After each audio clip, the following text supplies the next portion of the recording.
यंदाचा उत्सव साजरा करत असताना आम्ही महत्वाच्या विषयाकडे येतो. 6 सप्टेंबरला आपल्या गणपतीचं विसर्जन आहे. तुम्ही म्हणताल की गणपती बसायच्या आधीच विसर्जनाची सुरुवात का करताय? पण हा विषय खूप महत्वाचा आहे म्हणून आम्ही आधी सांगतोय. 7 सप्टेंबरला खग्रास चंद्रग्रहण आहे आणि त्याचं खगोलशास्त्र आणि धार्मिक या दोन्ही गोष्टी पाहता आपल्याला त्याच्या बाबतीत विचार करायला लागेल. 7 सप्टेंबरला 12:37 वेद चालू होतात ग्रहणाचे आणि वेद काळामध्ये आपल्या घरातले देव असू किंवा मंदिरातले देव असू, सार्वजनिक गणपती असतील किंवा इतर कुठलाही देव असू, देवता असू, यांच्या मूर्ती ग्रहण काळ संपेपर्यंत झाकण्याची प्रथा आहे. ओलं पडकं करून आपल्या घरातील देव आणि सगळे झाकले जातात आणि ग्रहण काळ पूर्ण झाल्यानंतर त्याची पूजा करून स्वच्छ धुवून तो परत स्थापित केला जातो.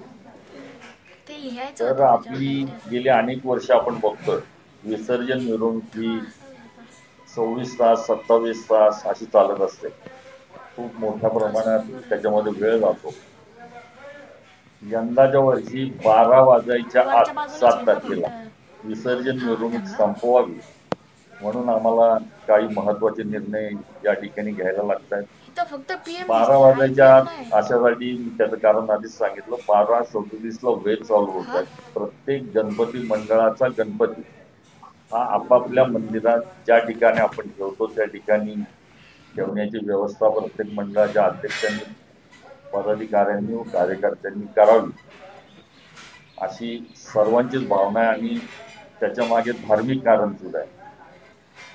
याच कारणासाठी आणि सर्व मंडळांना लवकर विसर्जन करण्याची मदत व्हावी म्हणून आम्ही यावर्षी आपल्याकडे प्रेस नोट आता पोहोचले असेल कदाचित. आम्ही यावेळेला असा निर्णय घेतोय. दरवर्षी आम्ही संध्याकाळी 7 वाजता आरती करून निघायच्या तयारीत असतो.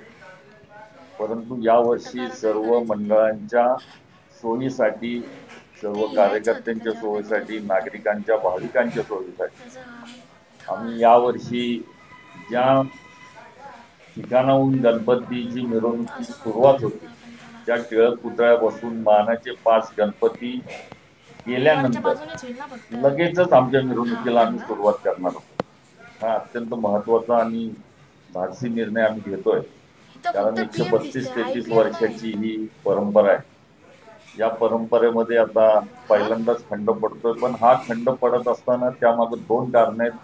पहिलं कारण ग्रहणाचं आम्ही तुम्हाला सांगितलंच आहे आणि गेली 3-4 वर्ष करोना काळापासून आम्ही 7 वाजता म्हणजे 7 वाजता गणपतीची आरती करून संध्याकाळी तयार असतो. पोलीस प्रशासनाकडनं सुद्धा आम्हाला विचारणं होती, तुमची तयारी असेल तर आम्ही मार्ग रिकामा करून दिलेला आहे तर आपण त्वरित निघा. त्यांनी दिलेल्या शब्दाप्रमाणे आम्ही 7 वाजता मंडई परिसरातून विसर्जनाला मार्गस्थ होतो. परंतु बेलबाग चौकात यायला आम्हाला पहाटेचे 4:30-5 वाजतात. हा 3 वर्षाचा अनुभव आहे. कुठल्याही प्रकारचं सहकार्य पोलिसांच्या वतीने आम्हाला होत नाही. त्यांनी दिलेला शब्द ते पाळत नाहीत. त्यामुळं आम्हाला हा निर्णय घ्यावा लागतोय. ह्या 2 गोष्टी महत्वाच्या आहेत. या कारणासाठी घेतोय आणि दुसरं म्हणजे आमच्या सर्वच मंडळांना विनंती राहील की त्यांनी आपले ढोल पथकं असतील त्याची संख्या कमी करावी. फक्त विसर्जन वेळेत होण्यासाठी. आणि गेली 3-4 वर्ष मी आता सांगितलं तुम्हाला अनेक भाविकांचे आम्हाला फोन येतात की आम्ही पहाटेपर्यंत ताटकळत आपल्या गणपतीच्या दर्शनाला थांबत असतो, परंतु तुम्हाला खूपच उशीर होतो त्यामुळे आम्ही लवकर निघण्याच्या तयारीत असतो आणि लवकर घरी जातो. आमचं दुर्दैव आम्हाला दर्शन घेता येत नाही. तर तुम्ही सगळ्यांनी मिळून हा काहीतरी चांगला निर्णय घ्या अशी भाविकांची पण मागणी होती म्हणून आम्ही हा निर्णय घेतोय. विसर्जन मिरवणूक सुरू झाल्यानंतर 5वा गणपती जेव्हा शेवटचा निघेल टिळक पुतळ्यापासून त्याच्या मागे आम्ही आमचे विसर्जन मिरवणूक सुरू करणार. कोणाला काही विचारायचं असेल तर करा काय करायचं ते लिहायचं होतं त्याच्यावर काहीतरी असं कुठं पण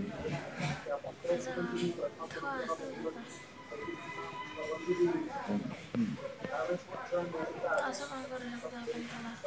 नाही नाही, आमचं दगडूशेठच्या बद्दल आमचं काहीच म्हणणं नाही. त्यांचं वरच्या 4चं बाजूलाच वेळ होईल आहे, ना त्यांनी फक्त. 4ला निघावं.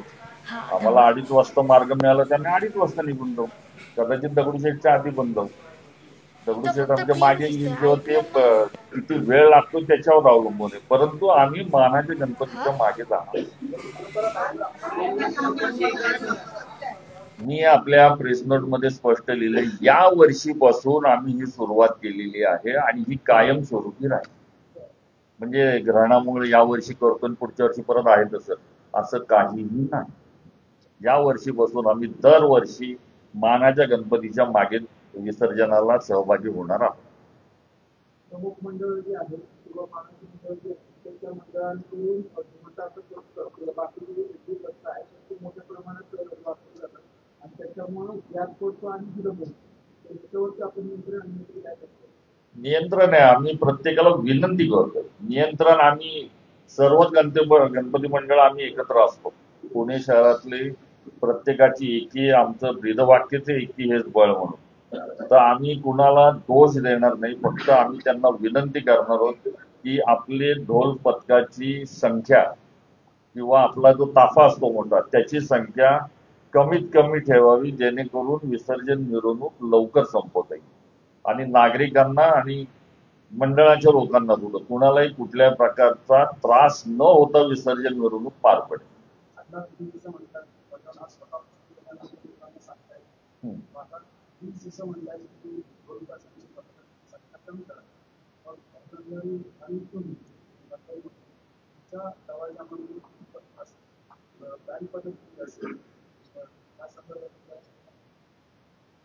त्याची माहिती तुम्हाला विसर्जनाच्या आधी आम्ही देणार आहोत, त्याची प्रेस कॉन्फरन्स घेणार होतो.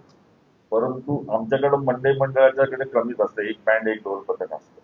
भाऊ रंगारीने सुद्धा निर्णय घेतलाय की कमीत कमी आम्ही पथकं लावू म्हणून. इतर मंडळांना आमची विनंती की त्यांना आम्ही सांगतोय, म्हणजे आम्ही करायचं नाही असं नाही, आम्ही सुद्धा त्याचा विचार निश्चित करणार आहोत.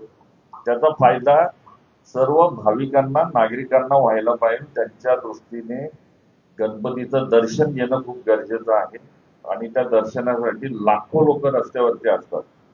आणि माझं फक्त लक्ष्मी रोडच्या मंडळांनाच नाही, टिळक रोड असेल, केळकर रोड असेल, कुमठेकर मार्ग असेल, या सर्व मार्गातील मंडळांना विनंती की त्यांनी आपल्या पथकाची संख्या कमी करावी आणि डीजेचा वापर शक्यतो करू नये. कारण त्याच्यामुळे होणारा त्रास, त्यातून नागरिकांची होणाऱ्या तक्रारी या होऊ नयेत म्हणून हा निर्णय त्यांनी पण घ्यावा अशी आमची सर्वांची